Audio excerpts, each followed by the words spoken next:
आप सभी को नमस्कार। देखिए आज का ये वीडियो बहुत इंटरेस्टिंग होने वाला है। अगर आप 12th पास आउट हो, ग्रेजुएशन के फेज में हो या फिर यूपीएससी की प्रिपरेशन करना चाहते हो, सोच रहे हो तो, क्योंकि आज के इस वीडियो में बहुत सारे, जब हम शुरुआती फेज में होते हैं तो हमारे मन में डाउट होता है, कोचिंग के नोट्स काफ़ी हैं या फिर अगर एक कोचिंग ज्वाइन कर लूँ तो बुक्स नहीं पढ़नी पड़ेगी, क्या मुझे एनसीईआरटी पढ़नी चाहिए, क्या नहीं पढ़नी चाहिए, क्या मुझे नोट्स बनाने चाहिए, नहीं बनाने चाहिए, मैं प्रैक्टिस कब करूं, मैं पीवाईक्यू सोल्व कब करूं, ऐसे बहुत सारे जो डाउट होते हैं वो आज की इस वीडियो में हम कवर करेंगे।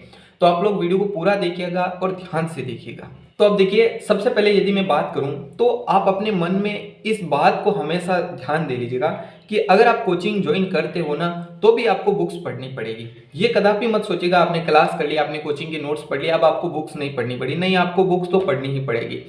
आप ऐसा कर सकते हो कि जितना अभी कोचिंग की क्लास में हुआ उतने तक बुक्स पढ़ सकते हो। फिर इसके बाद में मैं बात करूं कि यूपीएससी की फील्ड में ज़रूरी क्या है। ज़रूरी यह है कि आप अपना सीटिंग हॉर मैनेज रखें। दिन में भले ही आप 6 घंटे पढ़ें। देखो, कुछ लोग व्लॉगिंग करते हैं यूपीएससी एस्पिरेंट्स, जो दिखाते हैं कि वो 18 घंटे पढ़े, सुबह 3 बजे पढ़े, लेकिन अगर आपने ध्यान से उनके ब्लॉग को देखा होगा तो आप नोटिस करेंगे कि उनके ब्लॉग में सिर्फ 40% स्टडी होता है, बाकी 60% इधर उधर की बातें होती हैं। मैं ऐसे ही नहीं कह रहा, आप यूपीएससी के इतने सारे ब्लॉगिंग चैनल हैं, आप उन पर देख सकते हो। तो ये ज़रूरी है। तो आप उनको देखकर ना खुद में ना थोड़ा ऐसा फील ना करें कि यूपीएससी मेरे से नहीं होगा, ये सामने वाला 18 घंटे पढ़ रहा है। नहीं, आप 6 घंटे भी पढ़िएगा, लेकिन कंसिस्टेंटली पढ़िएगा, हर रोज 6 घंटे पढ़िएगा। ऐसा नहीं कि आज 6 घंटे, कल 10 घंटे और परसों 2 घंटे पर आ गए। नहीं, इस तरीके से आप यूपीएससी में नहीं आ सकते हो। फिर देखो, दूसरी बात रहती है मैंने कैसे अपनी प्रिपरेशन स्टार्ट की थी। तो देखो, आप सभी जानते हो कि मैं ना एक कॉलेज स्टूडेंट हूँ, मैं अभी कॉलेज के ग्रेजुएशन ईयर में हूँ। तो मैंने ना अपने कॉलेज के साथ इसे मैनेज करना शुरू कर दिया। मैं शुरुआत में 3 से 4 घंटे दे पाता था, तो मैंने वो देना स्टार्ट किया। और मैंने, आप जानते हो, खान सर के बैच में एडमिशन ले लिया था, क्योंकि उसकी फीस भी कम थी और उस समय मैं चाहता था कि हाँ, मुझे एक वे मिल जाए जिस पर मैं सही से चल पाऊँ। तो मैंने यहाँ पर शुरू किया। लेकिन देखो, शुरुआत में ये गलती आप भी कर रहे होंगे या अब कर सकते हो, इसीलिए आप इस वीडियो को मैं बनाना चाह रहा था। क्योंकि देखो, मैंने सिर्फ क्लासेस देखना शुरू कर दिया, कोई बुक्स नहीं पढ़ता था, सिर्फ क्लासेस, जो क्लास चलती है, जो नोट्स होते थे वो पढ़ लेता था और बस यही सोचता था। लेकिन मेरी ये सोच गलत थी। और फिर उसके बाद में मैंने डिसाइड किया कि मैं 2 से ढाई महीने निकाल कर पहले एनसीईआरटी को कंप्लीट करूंगा, और मैंने वही किया। पहले अपनी एनसीईआरटी को कंप्लीट किया, अपनी एनसीईआरटी को अच्छे से पढ़ा। क्योंकि देखो, एनसीईआरटी में, यूपीएससी में अगर आप पीवाईक्यू देखोगे ना तो डायरेक्ट स्टेटमेंट क्वेश्चन मिलते हैं आपको एनसीईआरटी से उठाकर, चाहे वो हिस्ट्री हो गई, चाहे वो पॉलिटी हो गई। तो इसीलिए एनसीईआरटी आप पढ़िए। और दूसरी बात रही बात, अगर आपके घर में घर बन रहा है, आप मान लीजिए कि एक मैप बना, आप घर का नक्शा बनाने गए हो, आपने बहुत बड़ी इमारत बनानी है आपको, बहुत बड़ी, लेकिन जब तक उसकी नींव मजबूत नहीं होगी ना तब तक वो इमारत टिक नहीं पाएगी। तो यूपीएससी एक बहुत बड़ी इमारत है और इसके लिए ज़रूरी है कि हम एक अच्छी नींव दें, और हमारी नींव है एनसीईआरटी। तो जब आप इसको अच्छे कर लोगे तो आगे आपको दिक्कत नहीं आएगी। और फिर सबसे बड़ी बात आती है, हम कौन से सब्जेक्ट से स्टार्ट करें, क्योंकि यूपीएससी में इतने सारे सब्जेक्ट हैं। मन में एक डाउट भी यही रहता है, कौन से सब्जेक्ट से स्टार्ट करें।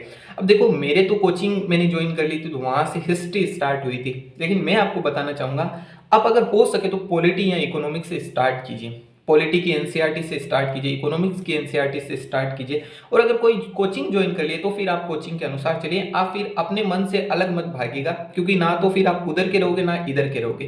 तो अगर आप सेल्फ स्टडी कर रहे हो ना, तो मेरा यही कहना, आप पॉलिटी, इकोनॉमिक्स से स्टार्ट कीजिए। क्योंकि जब आप इन सब्जेक्ट से स्टार्ट करोगे, जैसे ही ये सब्जेक्ट कंप्लीट होंगे, आप न्यूज़पेपर को समझ पाओगे, आप जो है न्यूज़पेपर पर अपनी पकड़ बना पाओगे। क्योंकि न्यूज़पेपर में क्या होता है, पॉलिटी, इकोनॉमिक्स, इन सब के आर्टिकल ज़्यादा होते हैं, तो इनको समझ पाओगे आप। फिर आप जो है हिस्ट्री, ज्योग्राफी, इन सेगमेंट को कर सकते हो। क्योंकि देखो, हिस्ट्री पढ़ोगे ना तो आप ये समझ जाओगे, इकोनॉमिक्स तो आप पहले ही पढ़ चुके हो, लेकिन हिस्ट्री पढ़ोगे ना तो एंशियंट से लेकर मॉडर्न तक भारत की क्या इकोनॉमी रही, भारत का समाज कैसा रहा, भारत की जो हम देखें तो भारत में क्या क्या पॉलिटिकल बदलाव हुए, वो सारी चीज़ें आप समझ पाओगे। तो हिस्ट्री इसलिए पढ़िए। फिर जब आप ज्योग्राफी पढ़ोगे तो आप सारी भारत की जो जो ज्योग्राफिकल एरियाज हैं उन सबको समझ पाओगे, वर्ल्ड के बारे में समझ विकसित कर पाओगे। तो आप ये समझिएगा। तो इस तरीके से आप एक एक सब्जेक्ट को इंटरलिंक करके समझिए। क्योंकि अगर आप सोच रहे हो कि आप एक सब्जेक्ट को पढ़ लिए फिर दूसरे सब्जेक्ट को, बस ऐसे सब्जेक्ट वाइज जैसे हम क्लासेस 10th 12th 11th में पढ़ते थे वैसे पढ़ोगे ना, तो जैसे हिस्ट्री पढ़ोगे, हिस्ट्री से पॉलिटी पर आओगे तो हिस्ट्री भूल जाओगे, पॉलिटी से ज्योग्राफी पर आओगे तो पॉलिटी भूल जाओगे। इस तरीके से मत करिएगा। रही बात दूसरी कि आप जब भी अपने सिलेबस को कवर करते चलो, आप अपने प्रैक्टिस क्वेश्चन ज़रूर कीजिएगा, चाहे वो मेंस के हों, चाहे वो पीटी के हों। देखो ये गलती मत करना आप लोग, मैंने की है इसलिए मैं आपको बता रहा हूँ। क्योंकि जब हम क्लासेस करते हैं, हम क्या सोचते हैं, एक बार सब्जेक्ट कंप्लीट कर लेते हैं, उसके बाद में आंसर राइटिंग करेंगे। ना तो फिर बाद में वो दिन आता है और ना ही आंसर राइटिंग के लिए कोई क्वेश्चन हमारे सामने आता है। तो इसलिए जैसे ही आपका एक टॉपिक कवर हो, जैसे कि पॉलिटी में प्रेसिडेंट का टॉपिक कवर हुआ, तो उस पर आप देखिए आप कैसे क्वेश्चन कर सकते हो। अगर आप हाई लेवल के नहीं, यूपीएससी के लेवल के नहीं, आप एनसीईआरटी लेवल के क्वेश्चन कीजिए, लेकिन क्वेश्चन प्रैक्टिस करते रहिएगा। और फिर पीवाईक्यू जो पीटी के हो गए, उसके लिए आप कोई भी एक बुक परचेज कर सकते हो पीवाईक्यू की, उस बुक के माध्यम से आप कवर कर सकते हो। और अगर आप बेच कोई एनसीईआर मतलब कि खान सर या फिर रिवीजन का, दृष्टि का, कोई भी बेच आपकी जो आर्थिक स्थिति है उसके अनुसार बेच लेना चाहते हो तो भी परचेज कर सकते हो। खान सर का बेच चाहो तो आप इस वीडियो को देख सकते हो, जिसमें मैंने डिटेल से बताया है, ये भी देख सकते हो। बाकी देखो मेरा यही कहना है कि अगर आप कोचिंग ज्वाइन करोगे तो भी आपको बुक्स तो पढ़नी होगी। हाँ, कोचिंग के मैं बेनिफिट बता रहा हूँ, जैसे कि आप लक्ष्मीकांत पढ़ रहे हो, 2023 में उसका जो है 7th एडिशन आया है, लेकिन अब जो फ्यूचर में अपडेटेड होगी वो तो एडिशन आगे आएगा ना। अभी आप जब 24 में 25 में एग्जाम दे रहे हो तब तो नहीं आएगा ना। तो जब आप एक टीचर से पढ़ते हो ना, तो उनका काम होता है वो आपस में इंटरलिंक करके, अपडेट करके सारी चीजें पढ़ा पाए। तो इसलिए भी टीचर के बेनिफिट होते हैं, लेकिन उसके लिए यूट्यूब है, आप यूट्यूब पर करंट अफेयर्स कर सकते हो, तो वो सारी चीज़ें कर सकते हो, आपको उतना लोड लेने की ज़रूरत नहीं होगी इसमें। तो ये भी है। बाकी देखो आप हमेशा जो है एक कोचिंग के नोट्स तो पढ़ते रहिएगा जो अपडेटेड नोट्स हो वो, क्योंकि देखो कुछ चीज़ें ऐसी होती हैं जो बुक्स में नहीं है, कुछ चीज़ें ऐसी होती हैं जो जो नोट्स में नहीं होती हैं लेकिन वो बुक्स में होती हैं। तो इसलिए दोनों से आपको जो है थोड़ा मैनेज रहेगा, लेकिन मटेरियल जो होता है वो लिमिटेड रखिएगा। अगर आप ज़्यादा कवर करने के चक्कर में सारी कोचिंग की नोट्स, सारी बुक्स पढ़ना शुरू करोगे तो आप कुछ भी कवर नहीं कर पाओगे।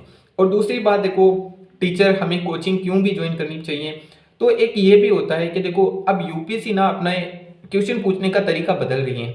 वो जीएस में भी इस तरीके के क्वेश्चन पूछती हैं जो ऑप्शनल के क्वेश्चन होते हैं। तो जब हम एक टीचर से पढ़ते हैं ना, तो वो ये जानते हैं हमें जीएस में कितना कवर करवाना है, ऑप्शनल की कौन सी बुक से क्वेश्चन यूपीएससी में पूछे जाने हैं, उस टॉपिक को भी वो जीएस में कवर करवा देते हैं। लेकिन अब जीएस के एक क्वेश्चन के लिए आप ऑप्शनल की सारी बुक्स तो पढ़ेंगे नहीं ना। आप कितने ऑप्शनल की पढ़ेंगे, हिस्ट्री, ज्योग्राफी, पॉलिटी, सबकी तो पढ़ नहीं सकते। तो इसीलिए टीचर की भी भूमिका होती है।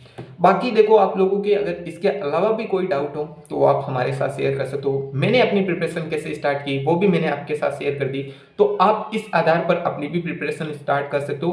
बाकी देखो 11th 12th आप किस क्लास में हो अभी वो भी बता सकते हो, तो मैं आपको ज़रूर रिप्लाई करूँगा।